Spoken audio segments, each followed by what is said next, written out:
کتنا بڑھایا جا رہا ہے. نعوذ باللہ اللہ کے ان اولیاء میں سے اللہ کے انبیاء بھی ہیں.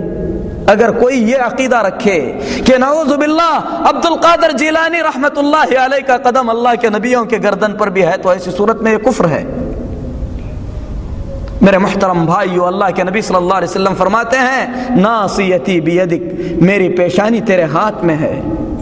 ماض فی حکمک، تیرا ہر فیصلہ مجھ میں نافذ ہے. عدل فی قضاؤک، تیرا ہر فیصلہ میرے حق میں اے اللہ انصاف والا فیصلہ ہے. اسألک بکل اسم ہوا لک، تیرے تمام ناموں کے وسیلے سے اے اللہ میں تجھ سے مانگتا ہوں. یہ وسیلہ ہے جو اللہ کے نبی صلی اللہ علیہ وسلم نے استعمال کر کے اللہ سے دعا کی، اور آخر میں فرمایا کہ جو آدمی اس دعا کو پڑھے گا اللہ تبارک و تعالی اس کی ہر پریشانی کو دور کرے گا، اس کی ہر مصیبت کو اللہ تعالی خوشی میں بدل دے گا. بنے بنائے اذکار، بنے بنائے وظائف، ان وظائف کو چھوڑ کر نبی کریم صلی اللہ علیہ وسلم کی ان سنتوں کو تلاش کرو، اور یاد رکھو کہ کتاب و سنت میں ہر چیز کا علاج بتلایا گیا ہے. اسی طریقے سے اللہ کے رسول صلی اللہ علیہ وسلم نے تشہد میں ایک شخص کو کہتے ہوئے سنا اللہم انی اسألک یا اللہ الواحد الاحد الصمد الذي لم يلد ولم يولد ولم يكن له كفوا احد ان تغفر لي. اے اللہ میں تجھ سے مانگتا ہوں، تو اللہ ہے، تو اکیلا ہے، تو بے نیاز ہے، تو وہ ذات عظیم ہے جس کو کسی نے جنم نہیں دیا اور تو نے کسی کو جنم نہیں دیا. اے اللہ ان تمام ناموں کے وسیلے سے میں تجھ سے مانگتا ہوں کہ تو میری مغفرت فرما دے. نبی کریم صلی اللہ علیہ وسلم نے بشارت دی کہ اس کے گناہ معاف کر دیے گئے ہیں. کون سا وسیلہ انہوں نے اپنایا؟ اللہ کے کس نیک بندے کو انہوں نے وسیلے کے طور پر اپنایا؟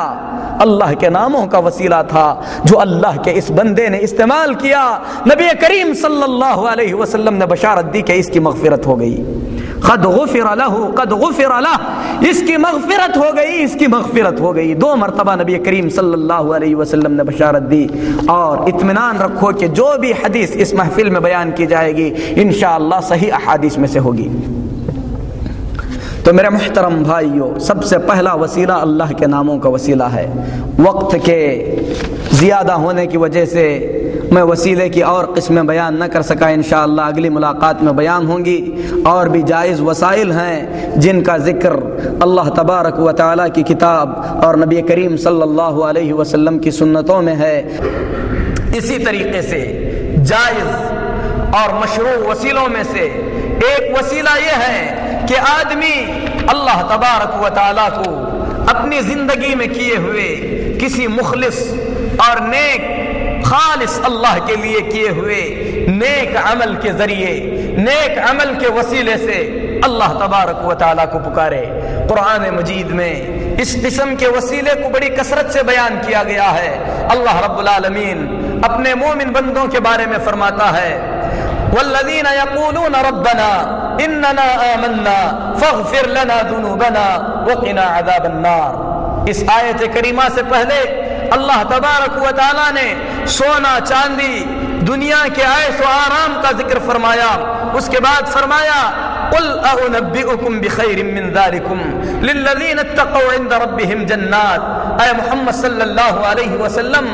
سونا چاندی، کھیتی باڑی، عورتوں اور بچوں کا ذکر تو گزر چکا ہے جن میں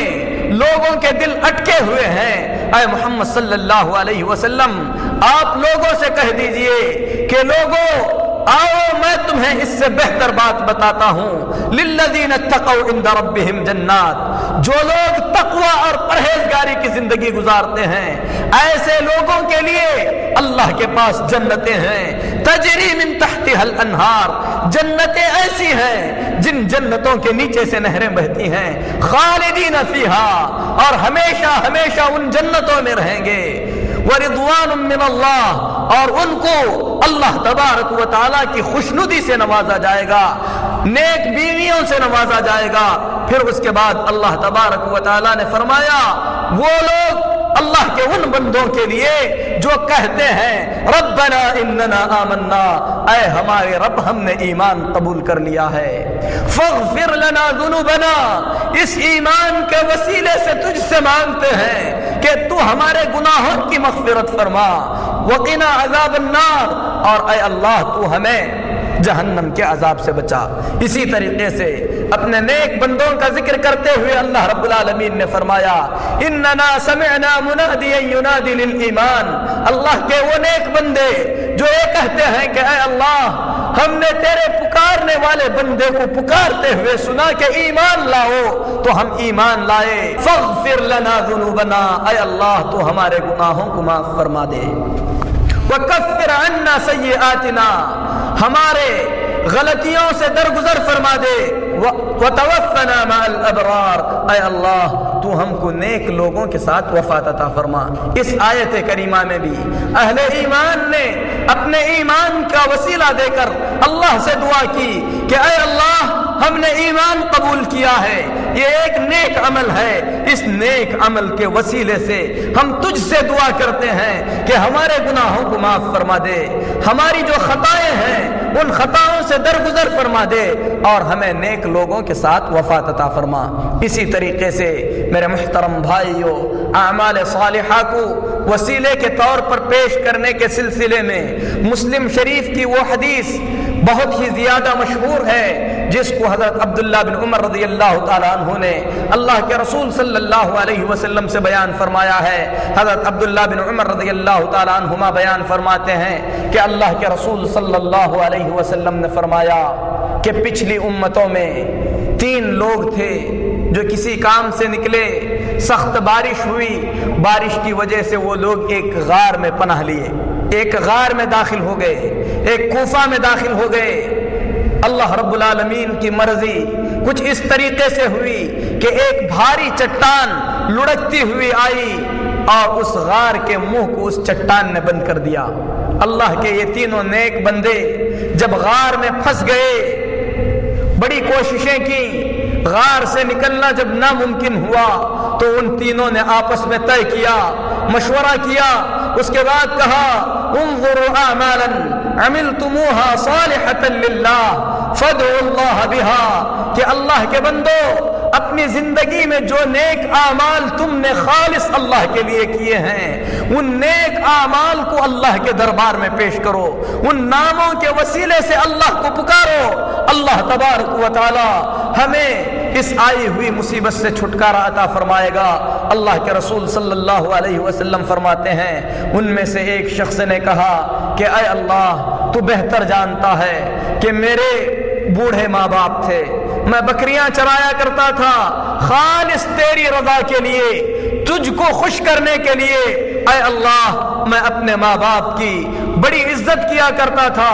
ایک مرتبہ میں بکریاں چراتے چراتے آگے نکل گیا، دوسری روایت میں ہے کہ لکڑیاں جمع کرنے کی غرض سے دور چلا گیا، واپس آنے میں دیر ہوئی، جب واپس آیا تو کیا دیکھتا ہوں کہ میرے ماں باپ گہری نیند میں سو رہے ہیں۔ میں نے بکریوں کا دودھ دوہا، پھر اس کے بعد اس دودھ کو لے کر اپنے ماں باپ کے سرہانے کھڑا ہو گیا، مجھے یہ گوارا نہ ہوا کہ ماں باپ کے آرام میں خلل ڈالوں، اور مجھے یہ چیز بھی پسند نہیں آئی کہ اپنے ماں باپ سے پہلے کسی کو ان بکریوں کا دودھ پلاؤں۔ اے اللہ تو بہتر جانتا ہے کہ میرے چھوٹے چھوٹے بچے میرے پیروں کو پکڑ کر بلک رہے تھے، لیکن اے اللہ میں نے صرف تجھے راضی کرنے کے خاطر اپنے ماں باپ سے پہلے اپنے بچوں کو دودھ نہیں پلایا، اور یہ بھی گوارا نہیں کیا کہ اپنے ماں باپ کو جگاؤں، یہاں تک کہ دودھ کا کٹورا ہاتھ میں لیے لیے صبح ہو گئی، جب میرے ماں باپ جاگ گئے تو اے اللہ میں نے ان کو دودھ پلایا، پھر اس کے بعد اپنے بیوی بچوں کو دودھ دیا۔ اے اللہ یہ کام میں نے خالص تجھے راضی کرنے کے لیے کیا ہے، اے اللہ اس کام کے وسیلے سے میں تجھ سے دعا کرتا ہوں کہ ہم پر آئی ہوئی اس مصیبت کو دور فرما دے۔ اللہ کے رسول صلی اللہ علیہ وسلم فرماتے ہیں چٹان تھوڑی سی ہٹ گئی لیکن وہ لوگ باہر نہیں نکل سکتے تھے۔ میرے محترم بھائیوں، اس آدمی کے واقعے میں کتنی کتنی بڑی عبرت ہے، آدمی اس پہ غور کرے۔ اللہ رب العالمین نے جسے ماں باپ کی نعمت سے نوازا ہے ان کو غنیمت سمجھے، وہ جو کچھ بھی آپ کے ساتھ کریں ان تمام چیزوں کو ایک طرف رکھ کر ان کے ساتھ اطاعت، فرما برداری، حسن سلوک ہمیشہ مقدم رکھے، کیونکہ آدمی دنیا میں جو چاہے کر لے اپنے ماں باپ کے احسان کو کبھی اپنے گردن سے اتار نہیں پائے گا۔ آدمی کے اس واقعے میں غور کرنے والوں کے لیے بڑی عبرت کی باتیں ہیں۔ دوسرے آدمی نے کہا کہ اے اللہ، میری ایک چچا زاد بہن تھی اور میں اس سے بہت ہی زیادہ پیار کرتا تھا، اور میری دلی خواہش تھی کہ اس کے ساتھ غلط تعلق قائم کر لوں۔ کئی مرتبہ میں نے کوشش کی لیکن وہ آمدہ نہ ہوئی، لیکن حالات نے ایک مرتبہ اسے اس قدر مجبور کر دیا کہ اسے کچھ پیسوں کی سخت ضرورت ہو گئی۔ میں نے اسے 100 دینار دیے اور یہ شرط رکھا کہ وہ میرے ساتھ غلط کام کرے گی، لیکن جب تنہائی میں ہم غلط کام کے لیے نکلے، اس عورت نے کہا کہ اللہ کے بندے، اللہ سے ڈر، اللہ تبارک و تعالیٰ کے قانون کے بغیر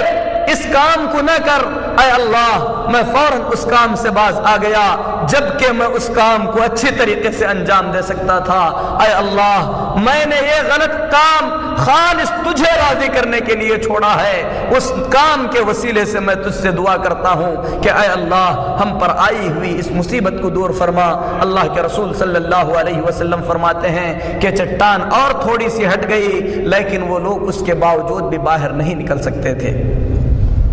تیسرے آدمی نے کہا کہ اے اللہ، میرے ساتھ کچھ مزدور کام کرتے تھے، میں ان کو ان کی مزدوری دے دیا کرتا تھا۔ ایک مزدور اپنی مزدوری لیے بغیر میرے پاس سے چلا گیا۔ کافی عرصے کے بعد وہ شخص میرے پاس آیا۔ بعض روایات میں ہے کہ وہ مزدور اس آدمی کے پاس تھوڑا سا چاول چھوڑا تھا۔ اللہ کے رسول صلی اللہ علیہ وسلم فرماتے ہیں کہ جب مزدور میرے پاس آیا، اس نے مزدوری کا مطالبہ کیا۔ میں نے کہا کہ یہ بکریوں اور گائیوں کا جو ریوڑ تجھے دکھ رہا ہے اور یہ بہت سارے غلام جو تجھے نظر آ رہے ہیں، یہ تیری مزدوری کے ہیں۔ اس آدمی نے کہا کہ اے اللہ کے بندے، میرے ساتھ مذاق نہ کر، میری جو مزدوری ہے مجھے واپس کر دے۔ میں نے اسے سمجھایا کہ تیرے چھوڑے ہوئے چاول کو میں نے تجارت میں لگائے، اللہ تبارک و تعالیٰ نے برکت عطا فرمائی، بکریوں کا ریوڑ ہو گیا،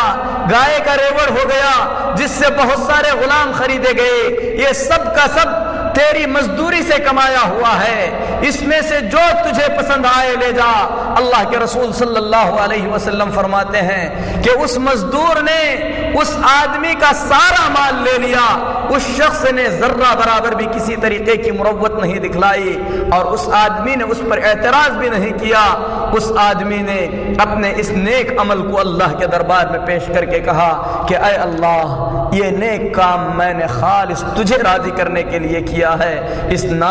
کام کے وسیلے سے میں تجھ سے دعا کرتا ہوں کہ اے اللہ، ہمیں اس مصیبت سے نجات عطا فرما۔ رسول اللہ صلی اللہ علیہ وسلم فرماتے ہیں کہ چٹان مکمل طور پر ہٹ گئی اور یہ لوگ سلامتی کے ساتھ اس چٹان سے نکل آئے۔ یہ مسلم شریف کی روایت ہے۔ اس روایت میں میرے محترم بھائیوں، بنی اسرائیل کے ان 3 آدمیوں کا ذکر کیا گیا ہے جنہوں نے اپنی دعا میں اللہ کے دربار میں اپنے اعمال صالحہ کو بطور وسیلے کے پیش کیا تھا۔ تو یہ دوسرا وسیلہ ہے جو مشروع اور جائز وسیلہ ہے۔ پہلا وسیلہ اللہ تبارک و تعالیٰ کے ناموں کا وسیلہ ہے، دوسرا جائز وسیلہ اپنے نیک اعمال کا وسیلہ ہے جو آدمی نے اپنی زندگی میں کیا ہے۔ آدمی جب دعا کرے اللہ رب العالمین سے اس طریقے سے کہہ سکتا ہے کہ اے اللہ، میں نے تیرے بھیجے ہوئے دین کو قبول کیا ہے، تیرے نبی پر ایمان رکھتا ہوں، میں فلاں نیک عمل کیا ہوں، اس نیک عمل کے وسیلے سے تجھ سے دعا کرتا ہوں کہ میری حاجت کو پوری فرما دے، تو اللہ رب العالمین ضرور اس کی حاجت کو پوری فرمائے گا۔ اسی طریقے سے میرے محترم بھائیوں، اللہ تبارک و تعالیٰ نے جن وسیلوں کو جائز قرار دیا ہے، ان وسیلوں میں سے ایک وسیلہ یہ ہے کہ آدمی دنیا کے اندر جس آدمی کو نیک سمجھتا ہے اسے دعا کرنے کے لیے کہے۔ کسی نیک آدمی کی جو زندہ ہے، اس کی بات کو سنتا ہے، اس کے حق میں دعا کر سکتا ہے، اسے دعا کرنے کے لیے کہے، یہ جائز وسیلہ ہے۔ اور اس سلسلے میں صحابہ کرام رضوان اللہ علیہم اجمعین کے کئی آثار موجود ہیں، ان میں سب سے مقدم اللہ کے رسول صلی اللہ علیہ وسلم کی مبارک ہستی ہے، جن سے آپ صلی اللہ علیہ وسلم کی حیات طیبہ میں دعا کروائی گئی۔ حضرت عبداللہ بن عباس رضی اللہ تعالیٰ عنہ بیان فرماتے ہیں کہ اللہ کے رسول صلی اللہ علیہ وسلم خطبہ جمعہ میں تھے، جمعہ کا خطبہ دے رہے تھے، ایک اعرابی دوڑتا ہوا آیا، کہا کہ اے اللہ کے رسول صلی اللہ علیہ وسلم، خشک سالی کی وجہ سے جانور مر رہے ہیں، راستے سوکھ چکے ہیں، پانی کی بڑی سخت ضرورت ہے، اللہ سے دعا کیجئے کہ اللہ تبارک و تعالی بارش نازل فرمائے۔ حضرت عبداللہ بن عباس رضی اللہ تعالیٰ عنہ فرماتے ہیں رسول اللہ صلی اللہ علیہ وسلم نے اپنے مبارک ہاتھوں کو اٹھایا، پھر اس کے بعد اللہ تبارک و تعالیٰ سے دعا کی۔ عبداللہ بن عباس رضی اللہ تعالیٰ عنہ قسم کھا کر فرماتے ہیں اللہ کی قسم، آسمان میں دور دور تک بادل کا کوئی ٹکڑا نظر نہیں آ رہا تھا۔ رسول اللہ صلی اللہ علیہ وسلم نے دعا فرمائی، چاروں طرف سے بادل امڑ آئے، پھر اس کے بعد بڑی تیزی کے ساتھ بارش ہونے لگی، بارش ایک ہفتے تک چلتی رہی، یہاں تک کہ دوسرے ہفتے وہی شخص یا دوسرا شخص آیا، کہا کہ اے اللہ کے رسول صلی اللہ علیہ وسلم، بارش کی کثرت کی وجہ سے راستے بند ہو چکے ہیں، بہت ہی زیادہ ہلاکت اور تباہی ہو رہی ہے، اللہ سے دعا کیجئے کہ تبارک و تعالی بارش کو روک لے۔ رسول اللہ صلی اللہ علیہ وسلم نے اپنے دست مبارک کو اٹھایا، فرمایا اللہم حوالینا لا علینا، اے اللہ ہمارے اطراف و اکناف، وادیوں پر، پہاڑیوں پر بارش نازل فرمانا۔ حضرت عبداللہ بن عباس رضی اللہ تعالیٰ عنہ فرماتے ہیں کہ مدینے کے اطراف بادل چھٹ گئے، مدینے کے اندر سورج کی روشنی نظر آنے لگی، لیکن چاروں طرف بادل اسی طریقے سے تھے اور برس رہے تھے۔ تو یہ رسول اللہ صلی اللہ علیہ وسلم کی مبارک زندگی میں آپ سے دعا کروائی گئی، آپ صلی اللہ علیہ وسلم کی دعا سے اللہ تبارک و تعالیٰ نے بارش نازل فرمایا۔ اسی طریقے سے میرے محترم بھائیوں، رسول اللہ صلی اللہ علیہ وسلم کی وفات طیبہ کے بعد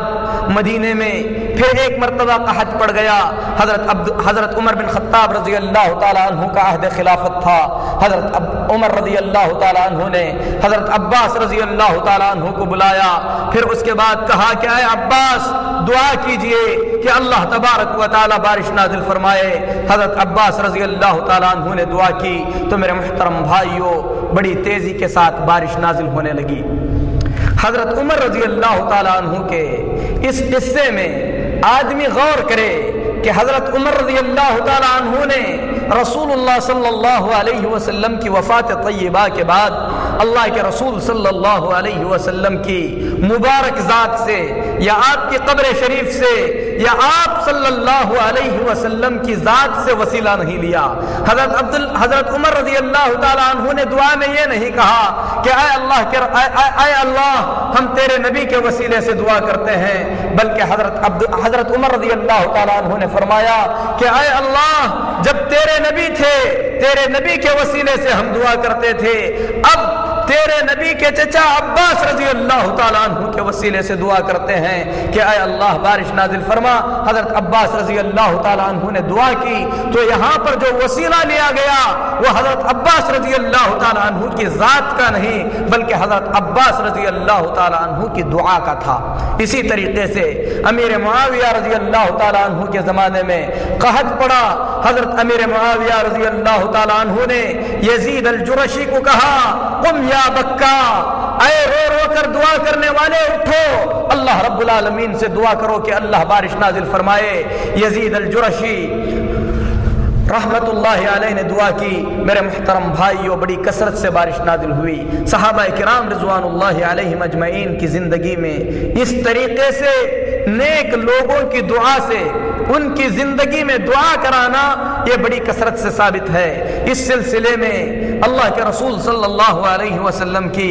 ایک حدیث بھی ہے، لیکن حدیث صحیح نہیں ہے، کہ حضرت عمر رضی اللہ تعالیٰ عنہ سفر پہ جا رہے تھے۔ اللہ کے رسول صلی اللہ علیہ وسلم نے حضرت عمر رضی اللہ تعالیٰ عنہ کو الوداع کرتے ہوئے فرمایا، لا تنسنا فی دعائک یا اخی، اے میرے چھوٹے بھائی اپنی نیک دعاؤں میں ہمیں نہ بھولنا۔ لیکن یہ حدیث میرے محترم بھائیوں، جیسا کہ ابھی ہم نے بیان کیا، اس حدیث میں بڑا کلام ہے، یہ حدیث ثابت نہیں ہے، لیکن اللہ کے رسول صلی اللہ علیہ وسلم سے آپ کی حیات طیبہ میں دعا کروائی گئی، بلکہ اللہ تبارک و تعالیٰ نے خود اہل ایمان کو حکم دیا کہ اللہ کے رسول صلی اللہ علیہ وسلم کو خود حکم دیا کہ آپ ان سے زکوٰۃ کا مال لیجئے، وصلی علیہم ان صلاتک سکن لہم، اور آپ ان کے لیے دعا کیجئے، ان کا دعا کرنا، آپ کا ان کے حق میں دعا کرنا یہ ان کے لیے باعث سکون ہوگا۔ اسی طریقے سے اللہ تبارک و تعالیٰ نے منافقین کے سلسلے میں جنہوں نے غزوے سے دور رہ کر اللہ کے رسول صلی اللہ علیہ وسلم کی نافرمانی کی، اللہ رب العالمین نے فرمایا وَلَوْ أَنَّهُمْ إِذْ ظَلَمُوا أَنفُسَهُمْ ثُمَّ جَاءُوكَ فَاسْتَغْفَرُوا اللَّهَ وَاسْتَغْفَرَ لَهُمُ الرَّسُولُ لَوَجَدُوا اللَّهَ تَوَّابًا رَحِيمًا۔ ان لوگوں نے اپنے نفسوں پر ظلم کرنے کے بعد اگر اللہ سے اپنے گناہوں کی معافی مانگی ہوتی اور رسول اللہ صلی اللہ علیہ وسلم سے استغفار کرنے کے لیے کہا ہوتا تو اللہ تبارک و تعالی ان کے گناہوں کو ضرور معاف کر دیتا۔ تو میرے محترم بھائیوں، اللہ تبارک و تعالی نے اپنے بندوں کو یہ رہنمائی فرمائی کہ آپ صلی اللہ علیہ وسلم کی حیات طیبہ میں آپ سے درخواست کریں کہ آپ ان کے لیے اللہ سے مغفرت کی دعا کریں، اور اللہ کے رسول صلی اللہ علیہ وسلم جس کے حق میں مغفرت کی دعا فرما دیں، اللہ تبارک و تعالی ان کی مغفرت فرما دے گا۔ لیکن یہ ساری چیزیں آدمی کے زندگی تک منحصر ہیں، ورنہ اللہ کے رسول صلی اللہ علیہ وسلم کی وفات کے بعد صحابہ کی زندگی میں آپ کو کہیں یہ بات نہیں ملے گی کہ انہوں نے اللہ کے رسول صلی اللہ علیہ وسلم کے وسیلے سے اللہ رب العالمین کے دربار میں کوئی دعا کی ہو۔ اس طریقے کی کوئی چیز آپ کو حدیث کی کتابوں میں ہرگز نہیں ملے گی۔ اگر یہ سلف کا طریقہ ہوتا، اللہ کے نیک بندوں کا طریقہ ہوتا، ضرور ہم تک پہنچتا، اور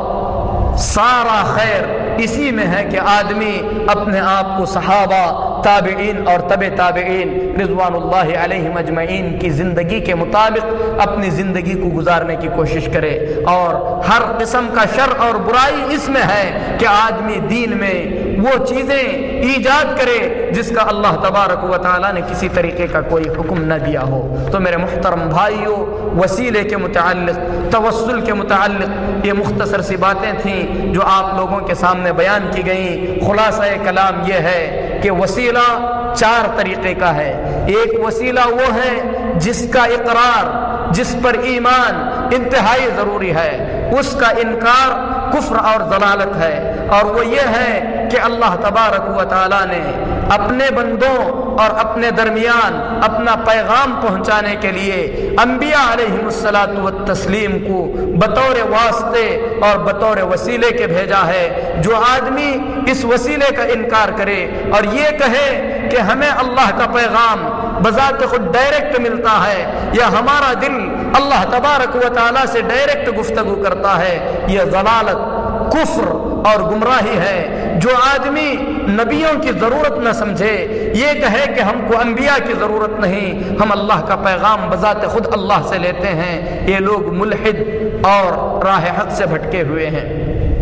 اس وسیلے کا انکار کفر ہے۔ دوسرا وسیلہ اللہ تبارک و تعالیٰ کی اور اللہ تبارک و تعالیٰ کی عبادت میں اگر کوئی شخص اپنے اور اللہ کے درمیان کسی کو وسیلہ سمجھتا ہے تو یہ شرک ہے۔ ایسا کرنے والا